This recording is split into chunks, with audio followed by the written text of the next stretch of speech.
How are we doing, everybody? This is Case from Brian and Kinsey on Q101. Welcome to the Q101 Lounge.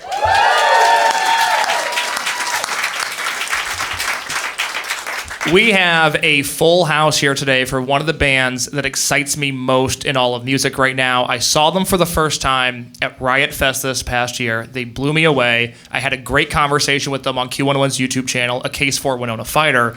What you guys are about to witness is A Case for Winona Fighter Round 2, live from the Q101 Lounge. So without further ado, let's bring out the band, Winona Fighter.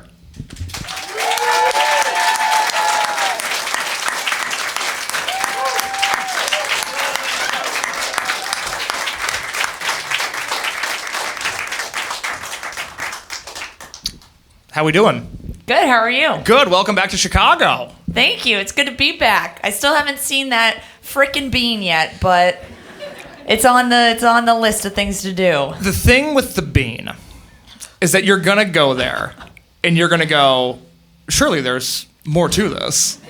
And then there's not. I bet I'm gonna see that bean and it's gonna be all you need. It's gonna heal you. You'll be healed. I think the frequencies from the bean will cure me of whatever that is. Is going on. Whatever's going on.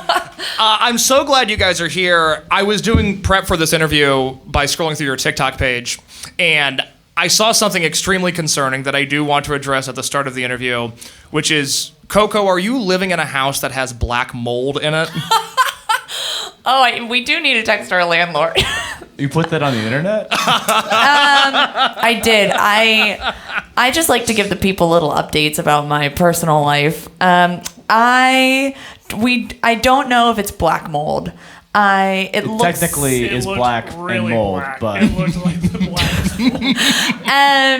Yeah, we had a couple days off in between tour legs, and I was like getting stuff out of my office, and I looked up, and I was like, that hasn't been there before. And then I touched it, and I started to feel really funny. I didn't feel good at all. The type of thing that the bean might be able to help you with, essentially. Exactly. I think the bean, if there is black mold in my house, which is a possibility, I heard they've got to take out some drywall and put some other things back in. I think that's pretty serious. I don't know. I'm not a general contractor, so I wouldn't know. But I think the bean will absorb the bean feeds off of black mold is what I think. Well, that's what I've heard. Yeah. Yes, that's what everybody's saying. We talked at Riot Fest. That was a long time ago. That was September of 2024, which might as well have been 20 years ago. And in that conversation, you guys hadn't yet put out your record, which is now out. Congratulations, by the way. It's fantastic. Thank you. It was a lot of like, hey, 2024 has been crazy. You guys have been on the road. You've been recording an album. You've been preparing to put out an album. All of these crazy things. And then 2025, you doubled down and you said, what if we're on tour every single day of the entire year? And then when we're not on tour, we'll record a deluxe edition of Say Yes to the Chef. Bird's eye view. Give me the calendar of what 2025 has looked like so far. Exhausting. Mm-hmm. We left for tour this headlining tour mid-February, and then we were on tour for about a month, and we had a month and a half off. But surprise, no, we didn't, because we thought to ourselves, we're young and fun. Let's go record a deluxe version of the record. So we did that for about a month and a half straight. And then we went to the UK for the first time, and then we came back here and immediately went back on tour. And I think we have 5 shows left, actually. Wow. So I don't know what I'm going to do with myself. This is what I was going to ask, was you guys are going to wrap up your tour at Minnesota Yacht Club, which is a festival that we're sending Q101 listeners to. And we've told everybody, go see Winona Fighter when you're there in Minnesota. But once you step off stage there, you're done. This tour is all behind you. What's the thing you're most looking forward to doing when you get back home, other than taking care of your black mold? Yeah, the black mold. We get to see that again. Chloe and I have I miss you, black mold. Chloe and I have a Chihuahua named Elmo. Shout out. That we haven't seen in almost 2 months. Yeah, so I'm really excited to see Elmo. I make myself a a really, really good dirty martini at the end of every tour. So I'm looking forward to that as well. I just pick up an extra large pepperoni pizza with cheese sticks from Papa John's and just lock all the doors, put on a movie, and zone in. Shout out Papa John's. Shout out Papa John's. Troubled legacy of Papa himself, but we'll move past it. Is that the one he's like the day of reckoning will come? Yeah. I've ordered All right, 40 I'll get pizzas. Pizza Hut. I'll get Pizza Hut this time. I'm sure they're on the up and up. Nothing to worry about with Pizza Hut. I am curious, and again, this does go back to your TikTok page. I got a lot of intel there. When it comes to packing for a full U.S. tour, how stressful is that? Coco, walk me through the packing process of leaving for months at a time. Oh, it's, you think you can pack, you think you pack 2 full suitcases, and then you're about 4 shows in and you're like, all of my clothes are wet and sweaty, and none of these venues have washer dryers, so it's a little nerve-wracking. I packed the morning that we left. Yeah. So some Don't polar throw this opposites. price. Yeah, I pack at least 3 days before we leave my suitcase. Luckily, my sister makes a lot of my like stage clothes, so if I need something and she's like coming to one of the shows on the tour, I'm like, I need more pants.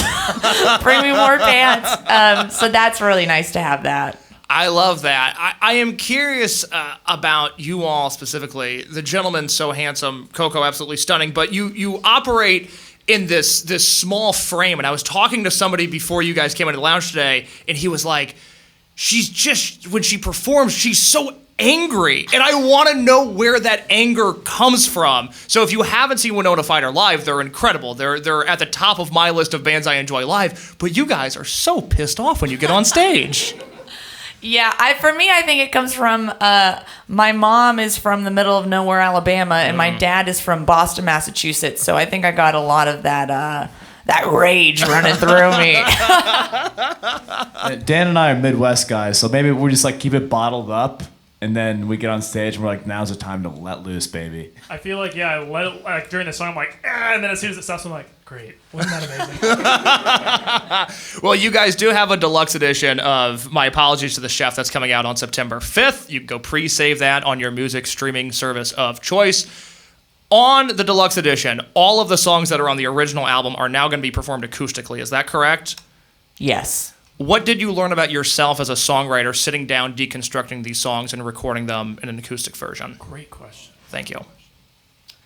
I think for me personally, when you're like in the space that we're in the punk rock space, you, I think, can often feel like the lyrics get lost in the excitement and like the heaviness of the songs and the like fastness of the song. So like being able to break it down and like re-look at things that I wrote, like lyrics that I wrote, and be able to be like, oh wow, that's like pretty powerful. I thought that was like really cool for myself. Are there any specific that jumped out to you that you can remember off the top of your head?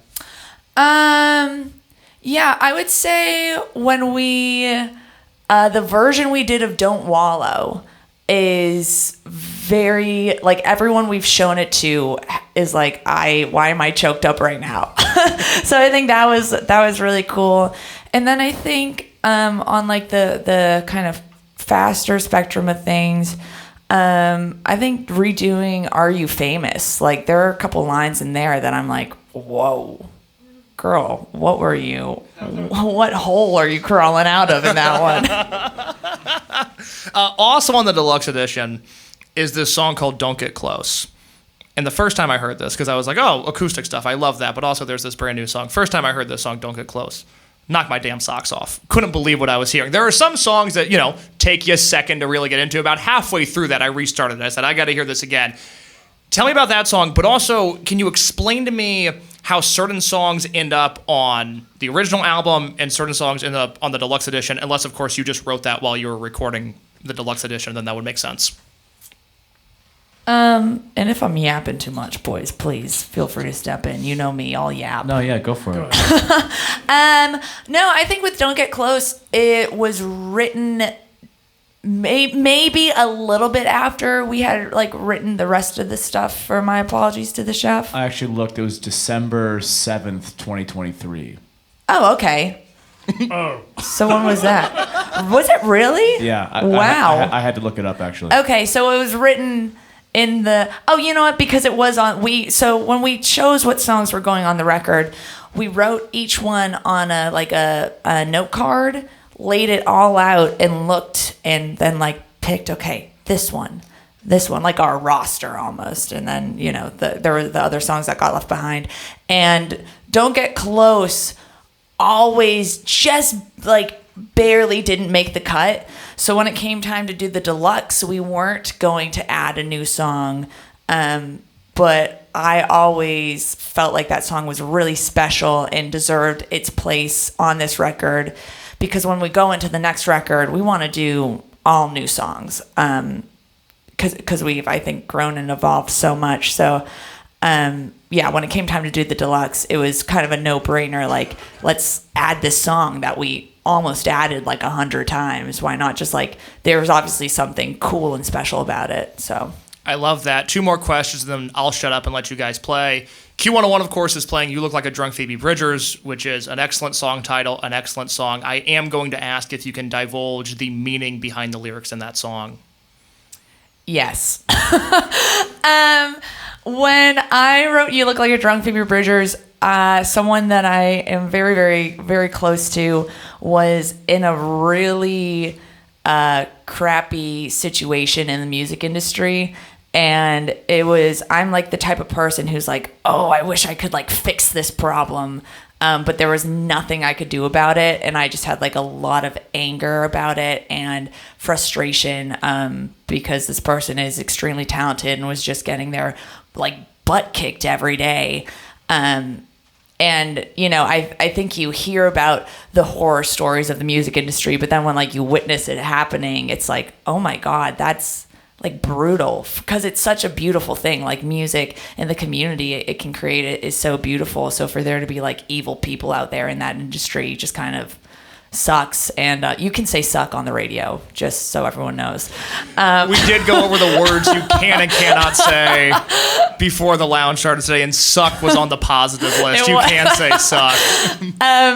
So yeah, I wrote You Look Like a Drunk Phoebe Bridgers, and I did not name it because I was a little nervous, because again, this was a person I was very close to, and the people that they worked with, it was an everyday thing. So I didn't want this song to come out and someone to be hey, I think that's about me, and just then ruin every chance we have as a band to make it in the industry. Now I'm much less scared of people in the industry. Watch out. But so I met Dan at a bar that night, completely sober, and a guy came up to me and he said, "Has anyone told you look like the drunk version of a Phoebe Bridgers?" And my little sicko brain was that's an excellent song title. So yeah. Let's talk about song titles. We'll end with this, because the last time I sat down with Winona Fighter, and I have these notes text to me, I normally never actually pick up these notes and look at them, but I have to get this just right. I said, Winona Fighter, what's up with all these wacky song titles you guys have? Do you think you're Pete Wentz all of a sudden? And they said, yes. And then they read me a notes app of future Winona Fighter song titles. These song titles included, there's 6 of them: I'm $20,000 in debt to Chase Bank, Caution, Even More Horses. This is in quotations. David Blaine, if you hear this, please call me. Perpetual Pasta Water, which is gross. Tailpipe Guzzlers. And again in quotations, Winona Fighter is here and there's no plan. 2-part question: have any of those songs been written yet? And number 2, can we hear more future Winona Fighter song titles? This is why I brought my phone out here. Let me pull this out. Have any of those songs been written? No, but now that you bring it up, there are some great names in there. Caution, Even More Horses is just, it's feeding me right now. Yeah. So the story about that one, we wrote a song called Caution Horses. And so then we were well, what if there's even more horses in the next one, I guess? Okay, let's see. We've got people love the hot dogs from heaven. That's a good one. We have, hey, this one's Chicago themed. Big Beef, which is Big Bean with an F attached to bean at the end. Classic. I took too much NyQuil and now I've got to listen to the Hat Man stand-up routine. And one of Dan's favorites, I'm fast, I tried to warn you, and I'm loose. And I think on that note, I have no more questions. Everybody make some noise for Winona Fighter.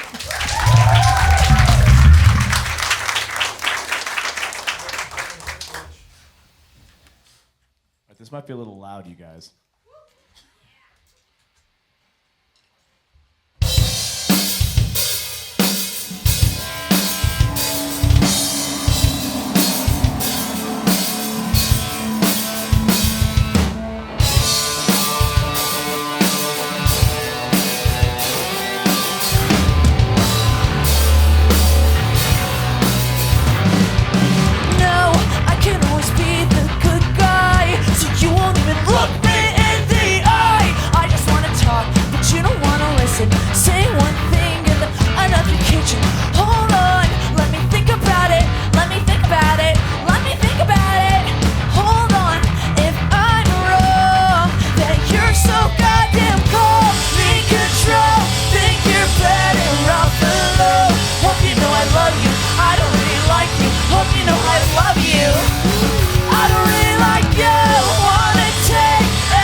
Like Case mentioned, we released a new song the other week, so we're going to play it for you guys if that's cool. All right. This one's called Don't Get Close.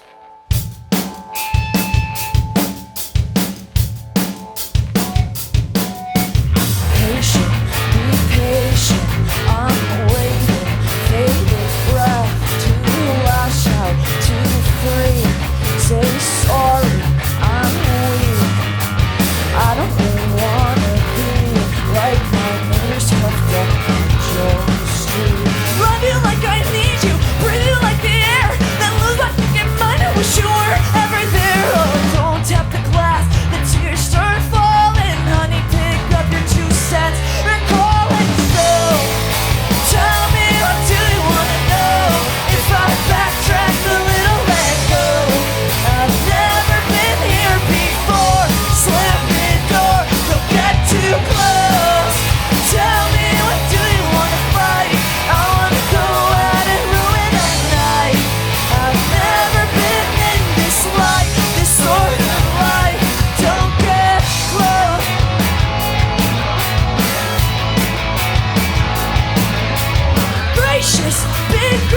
anxious. I'm waiting back and forth. You're the sunlight fueling me.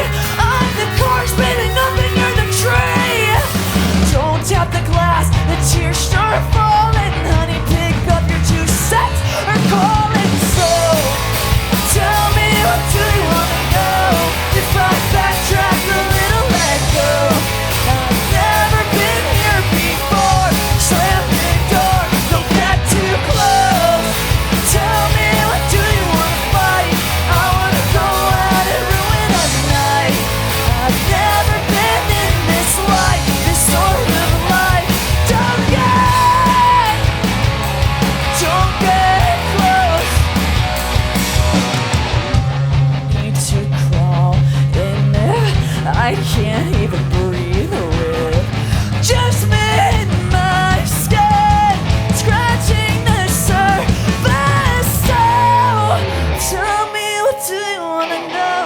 If I backtrack a little, let go. I've never been here before. Don't get close. Tell me, what do you wanna fight? I wanna go out and ruin a night. I've never been in this life, this sort of life. Don't get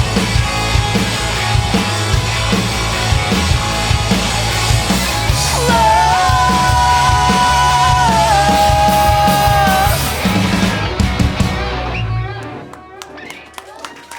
Thank you.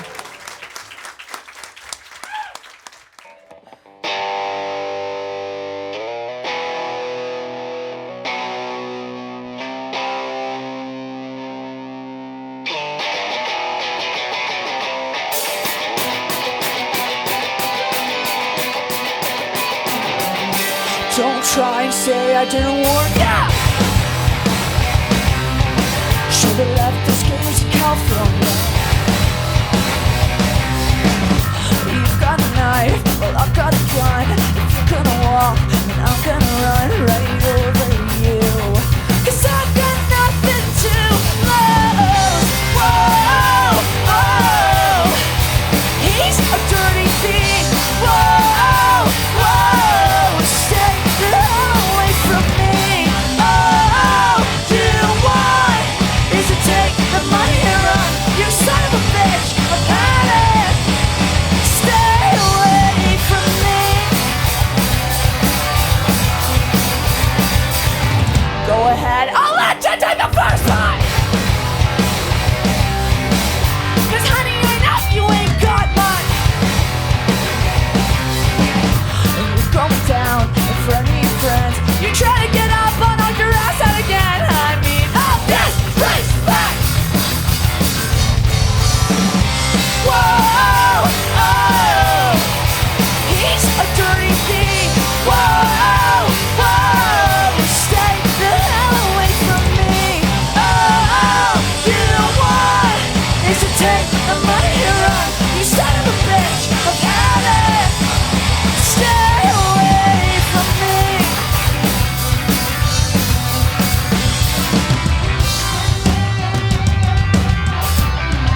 And stay away from me. You're a snake, you're a liar. I'm sick and I'm tired of you running your mouth.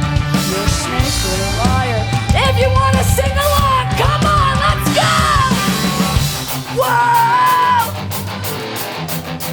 he's a dirty thief. Whoa, stay the hell away from me. Oh, you want is to take the money to run. You son of a bitch, I've had it. Stay away from me. Well, I've got a gun. If you're gonna And stay away from and me. you're going down in front of your friends, You better stay away. you got a knife. Well, I've got a gun. If you're Stay gonna the walk, hell I'm gonna away. run right over you. And stay away from me. Thank you guys.